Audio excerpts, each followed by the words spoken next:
Presiden atau tadi Ratas sudah memutuskan larangan mudik. Jadi mempertimbangkan situasi dan kondisi berdasarkan hasil survei yang dilakukan Kementerian Perhubungan belakangan ini. Kami lakukan tuh 3 kali survei, yang terakhir adalah tanggal 13 dan tanggal 15 April. Masih ada didapat kira-kira hampir 20% warga yang bersikeras untuk melaksanakan mudik meskipun sudah ada himbauan sebelumnya untuk pemerintah tidak melakukan mudik. Jadi kita sudah sosialisasi jangan mudik atau tidak menganjurkan mudik. Namun dari hasil survei itu masih 24% yang ingin mudik. Atas dasar itu dalam rapat terbatas tentang pembahasan antisipasi mudik melalui video conference pada Selasa, tanggal 21 bulan 4 2020, pemerintah memutuskan untuk melakukan pelarangan mudik pada saat Ramadan 1441 Hijriah maupun Hari Raya Idul Fitri untuk wilayah Jabodetabek dan wilayah-wilayah yang sudah ditetapkan untuk memperlakukan pembatasan sosial berskala besar, dan juga wilayah yang masuk zona merah virus corona. Jadi saya kira pemerintah daerah juga nanti bisa ngatur di sana. Larangan mudik ini nantinya tidak diperbolehkan lalu lintas orang untuk keluar dan masuk dari dan ke wilayah khususnya Jabodetabek. Namun logistik masih dibenarkan.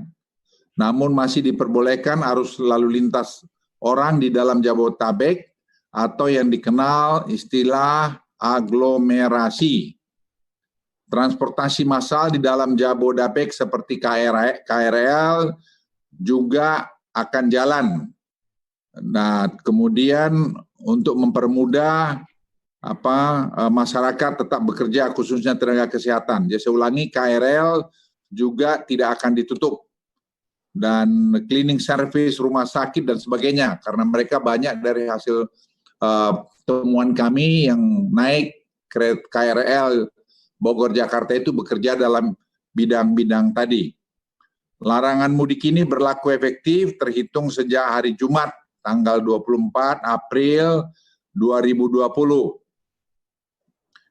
Ada sanksi-sanksinya, namun bentuk penerapan sanksi yang sudah disiapkan akan efektif ditegakkan mulai 7 Mei.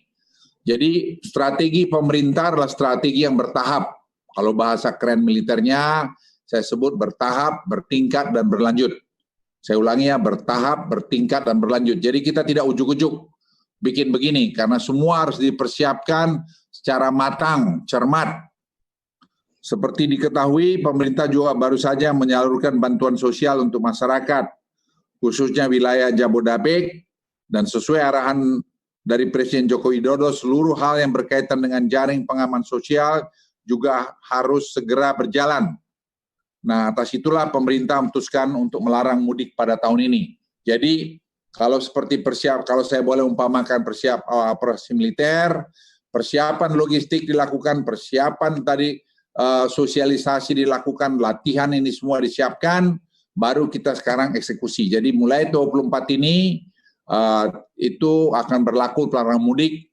Jadi sekarang walaupun sudah hampir 3 minggu ini, kita melakukan PSBB, yaitu tadi pelarangan yang berskala besar. Kami bersama dengan seluruh jajaran Kementerian Perhubungan, Polri, TNI, dan kementerian lembaga terkait akan segera melakukan langkah-langkah persiapan teknis operasional di lapangan, termasuk memastikan arus logistik, saya ulangi, termasuk memastikan arus logistik agar jangan sampai terhambat. Dalam hal ini jalan tol tidak akan pernah ditutup, tapi dibatasi hanya untuk kendaraan-kendaraan logistik atau yang berkaitan dengan tadi kesehatan, berkaitan kepada perbankan, dan sebagainya. Jadi kita masih membuka itu, karena bagaimanapun rakyat itu atau masyarakat ini juga harus hidup. Saya kira itu penjelasan pemerintah mengenai keputusan pelarangan untuk mudik pada tahun ini. Sekian, terima kasih.